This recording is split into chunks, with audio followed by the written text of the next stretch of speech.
શ્રાવણ મહિનામાં કૃષ્ણ પક્ષની હનો તહેવાર ભગવાન શ્રી કૃષ્ણના મોટા ભાઈ શ્રી બલરામજીની જન્મજયંતિ તરીકે ઉજવવામાં આવે છે। આ દિવસે શ્રી બલરામજીનો જન્મ થયો હતો। શ્રી બલરામજીનું મુખ્ય શસ્ત્ર એ હળ છે। આ કારણોસર તેમને હલાધર પણ કહેવામાં આવે છે। આ ઉત્સવનું નામ શસ્ત્રના નામ હળ પરથી રાખવામાં આવ્યું છે। ભારતના કેટલાક પૂર્વી ભાગોમાં તેને લાલાય છઠ પણ કહેવામાં આવે છે। આ દિવસે કેવી રીતે કરશો પૂજા? સવારે જલ્દી ઉઠી સ્નાન કરીને સાફ વસ્ત્ર ધારણ કરવા જોઈએ। ત્યારબાદ વિધિવિધાનથી પૂજા અર્ચના કરીને નિરાહાર વ્રત રાખો। ત્યારબાદ સાંજના સમયે પૂજા કર્યા બાદ ફળાહાર કરવામાં આવે છે।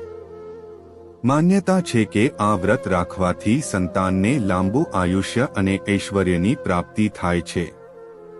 આ વાતનું ધ્યાન રાખવું જરૂરી। આ વ્રતમાં કેટલાય નિયમોનું પાલન કરવું જરૂરી હોય છે। હલહટ વ્રતમાં ગાયના દૂધ અથવા દહીંનો ઉપયોગ કરી શકાય નહીં। આ ઉપરાંત ગાયના દૂધ અથવા દહીંનું સેવન કરવું પણ પ્રતિબંધિત માનવામાં આવે છે। આ દિવસે માત્ર ભેંસનું દૂધ અથવા દહીંનું સેવન કરવામાં આવે છે।